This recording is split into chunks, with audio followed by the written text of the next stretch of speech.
All right, guys, good morning. This is sort of the day after the Cache for Code. Again, I did this as a remote thing because I was sick, and I usually lead this on the Monday morning meetings.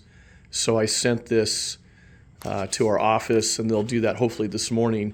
But let's go over the answers. I've got some feedback already and some questions, which I love. Romex in damp and wet locations, and this is kind of vague, but this should be NM cable. Okay, and there we're looking at, of course, 334, oh my gosh, 334, 12, 12, B4. And it says NM cable shall not be used in damp or wet locations. And that's really what we're establishing, because after that, whether or not it's in conduit outside is not relevant. Somebody did talk about NMC cable. If you look here, type NMC. Says it could be used in concealed and dry and wet and damp corrosive locations. But NMC cable is NM cable with a corrosive or anti-corrosive jacket on it. It's not the NMB cable or NM cable I'm talking about that we tend to run through dry locations and then just used everywhere else as well. Then for the second, since we've established that NM cable can't be used in a damp or wet location, the second questions are in conduit in an outdoor location. So if you go to, let's go to 300, go to 300, okay. So if you go to 300.9, raceways and wet locations above grade, where raceways are installed in wet locations above grade, the interior of these raceways shall be considered a wet location. Okay? So this first one where we have 3/4 inch EMT outside would violate, with Romex in it, would violate 300.9. So then when we transition to underground in rigid PVC, which is pretty common, then if we go to 300.4 and we go to 300.5B, the interior of enclosures or raceways installed underground shall be considered a wet location. Insulated conductors installed in these enclosures or raceways and underground installations shall comply with 310.10C.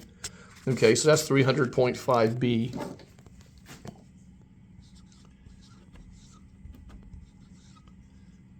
So, and this has been listed a couple times. If we go to 310.10C, 310.10C, and as you guys know, 310 is all about conductors.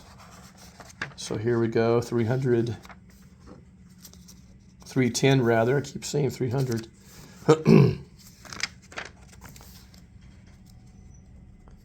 310, here you go, installation 310.10C. So basically we're looking at wiring methods. You'll notice the common letter here is the W.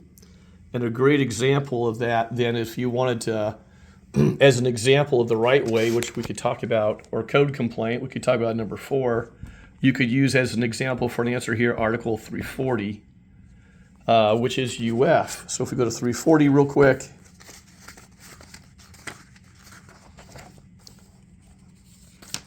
Article 340, here you go. Very short article, UF. But you go to 340.10, and you go to number, here you go, number 3. For wiring in wet, dry, or corrosive locations, UF. But the other place you could go would be back to table 310. And this is a great explanation for the letters on the wires as well. Go to table 310. Here we go. Table 310.41. And as you look, these are your wire insulation codes or wire markers. But every time you got a W, You'll say wet locations, dry locations. But let's look for the common ones that we all pull as THHN or THHWN. So THHN by itself says dry and damp locations. But once you get to THHW, you've got wet and dry. THW, dry and wet. THWN, dry and wet. So this is the sort of the code reasons why we could pull individual conductors through there, as long as they have that nomenclature basically with a W, and that would be a correct pull. Article 334 does, of course, say that we can install Romex inside of conduit to protect it from physical damage. But if you look at that section that talks about that is talking about indoors. So for instance, when it's talking about protecting Romex stubbing up through a floor, it's supposed to have conduit around it for at least 150 millimeters or 6 inches. If you look at that code section, that is obviously an indoor reference. All right, look forward to hearing more feedback from you guys. Appreciate the time, and we'll talk to you later.